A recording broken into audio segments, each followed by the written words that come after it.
nagbigay sa atin ng mga pananim para itanim dyan sa bahagi ng Bukuhan at Tayabas, Quezon. Dun sa Barangay Putol, Tayabas, Quezon. Ayan. Wow, may nagte-text na. Ayan. At maraming salamat kay Bukhal Talabong na nagbigay sa atin ng mga puno na pananim. Ayan. At nagpapasalamat din tayo kay Kuya, ano ito? Kay Kuya Virgilio Reyes ng San Francisco, Quezon. Ayan. At kay Kuya Randy. At sa buong staff ni bodyguard ni Attorney Talabong. Ayan. Napakasipag na board member ng 2nd District ng Lalawigan ng Quezon. Ayan. Pinapasalamatan natin ang kanyang walang hanggang pagsuporta upang masagip ang kalikasan. Ayan. Isa sa mga priority ng ating board member na si Attorney Talabong. Ang siyang nagpatuloy ng proyekto ng kanyang mayapang ama na dating Vice Governor ng ating lalawigan, si Vice Governor Jovi Talabong. At hindi ka magdadalawang sabi dito na paulit-ulit na humingi at isang sabi mo lamang ay one click na andyan na i-deliver pa sa inyo ang mga pananim na ito. Ang mga fruit-bearing trees, ayan, mga santol, mangga, atis at kung ano pa, bayabas. Mga mandarin na yan ay aming kanyang ibinigay kani-kanina lamang upang makapagtanim ang ating mga kababayan. Kasi yung iba nga ay hindi alam kung saan kukuha nitong mga pananim na ito. Ang hirap nga, di ba? Ano? Kasi puro simento na tayo. Wala tayo tinatanim ng mga puno sa ating paligid. Kasama na yan sa paglaban sa global warming, itong ating climate change. Tayo po'y huwag magsawang magtanim ng mga puno. Kasama na rin ang pagtatanim o pagtatanim ng mga puno ng niyog. Huwag natin kalilimutan yan. At alam mo, mate, nakabawas, diba? Diba, ang daming natumbang puno nitong nakaraang bagyo. Kaya ito ay naisip ng ating CEO ng Tactical Operations Group 4 na walang iba si Colonel Luis Marciano Navera na magtanim tayo ng puno. Ayan, kasama syempre ang mga personnel dyan sa TOG 4. So, kung may nabawas man, ay may madadagdag, hindi ba? So, sabi nga, kailangan iayos natin ang kalikasan para naman sa susunod na henerasyon, kahit hindi na tayo ang makinabang nito, hindi ba, mate?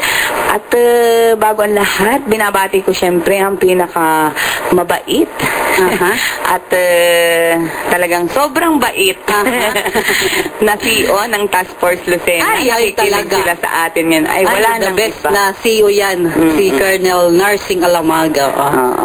Talaga namang yan ay isa pa rin yan na mapagmahal sa kalikasan at kagandahan ng nasa itsura naman ni Colonel. Hindi ba? Hindi mapagmahal sa kalikasan. Kitang-kita naman sa kanyang figure. Guys, hindi ito nataba. Tsaka age. Tsaka alam mo, mate, sila Colonel Alamag ay nagtatanim din sa kanilang, very good talaga, sa kanilang kasundaluhan. Doon sa kampo nila, ito na may mga gulay ang tinatanim nila. Siyempre, maganda sa kapaligiran. At masustansya pa sa katawan. Diba? Meron tayong motto. Magandang hapon din kay Ate Flor. Parang na-miss ka namin ngayon. Nagkapiling ka namin. Pwede ka mong bumisita dito araw-araw para sa ating discussion. Dito sa ating programang Apat Dapat dahil namimiss ka ng iyong mga tagapakinig. Ayan, dyan sa bahagi ng San Francisco, Quezon. Magandang hapon kay Inspector Mercader at sa mga natawa ka. Sige, sino pa? Sino pa siya? Siyempre, sa mga taga 76 ba yan? 76 at taga 74 to. Yan. Sanay lang mga miyembro ng Philippine Army. Ayan, magandang hapon po sa inyo dyan sa Katanawan, Quezon, San Francisco, at dyan sa Gumaca, Quezon. Ayan. Layo, lalayo ng San Francisco. Parang Bicol lang. Piso na lang ang pamasahe. Langit na ito. May libreng lubak ka pa na madadaanan. Ayan. At nilimutan mo naman ang happy ng Mulanay. Paborito mo. Ayun nga pala. Ito pag may tao pa ba, ito ipapakita? Hindi na ito ipapakita. Ito laging nakatago. Ano ito? Pako. Inspector Paul Jan. Ano ito? John Paul Caracedo. Ang paboritong official ni Colonel Cabilio. At syempre, babatiin ko naman ang pinakamaganda ang mata. Ay! Sino siya? Sino siya? Mga hepe.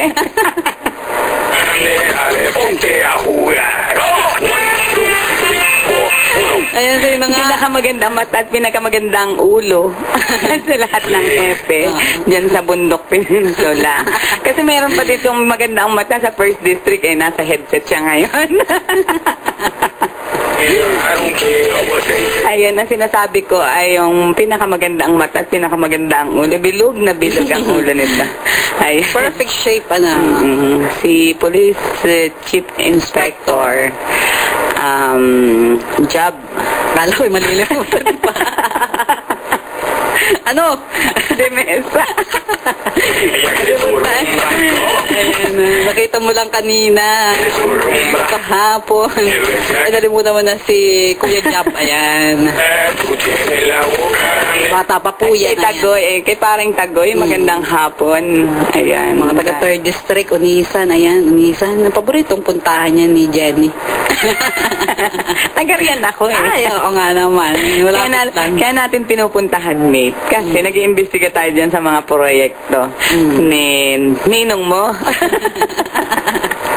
Sikat na sikat yung ninong mo talaga. Ang ninong mo, na gustong ipagbili naman ang pagkor. Hindi ba? Kalain mo gustong i-privatize ang Philippine Philippine Amusement Gaming Corporation o PAGCOR. Ayan, ay ito'y pinag-usapan at pinagdebatehan mga nakaraang araw. Bakit kailangang ipagbili ang isang pato na nangingitlog ng ginto? Hindi nyo ba alam na malaki ang kinikita ng ating bansa dahil dyan sa PAGCOR na yan? Although sabihin natin na ito ay marami ang naging kurakot diyan. Pero kung ito ay magiging maayos ang pinuno ng PAGCOR, ay ito'y makakatulong ng malaki sa mga proyekto dito sa ating bansa. Hindi ba, mate? Eh kung ipagbibili, ipaprivatize na naman, sino ang makikinabang? O kayo rin ba? Maaring kayo ay kasali din sa mga deal na yan. Ano ba? Kaya gustong-gusto ninyo itong ipagbili. Lahat, ipinagbili na ninyo ang lahat ng magaganda at kumikitang pag-aari ng ating gobyerno, hindi ba? Kung ito ay sana ay hindi ipinagbili, hindi tayo ganon kalaki ang utang. Kahit tayo ay magbigay ng proyekto sa mga mamamayan, ay kaya pa nating bawiin kung hindi ipinagbili, hindi ba? Ay katulad nun, di ba? Yung mga tollway dyan, di ba? Yun pala, private na ang may-ari niyan. O, paano na yan? Paano natin mababawi pa ba ng gobyerno yun? Hindi na, kasi pinagbili na eh.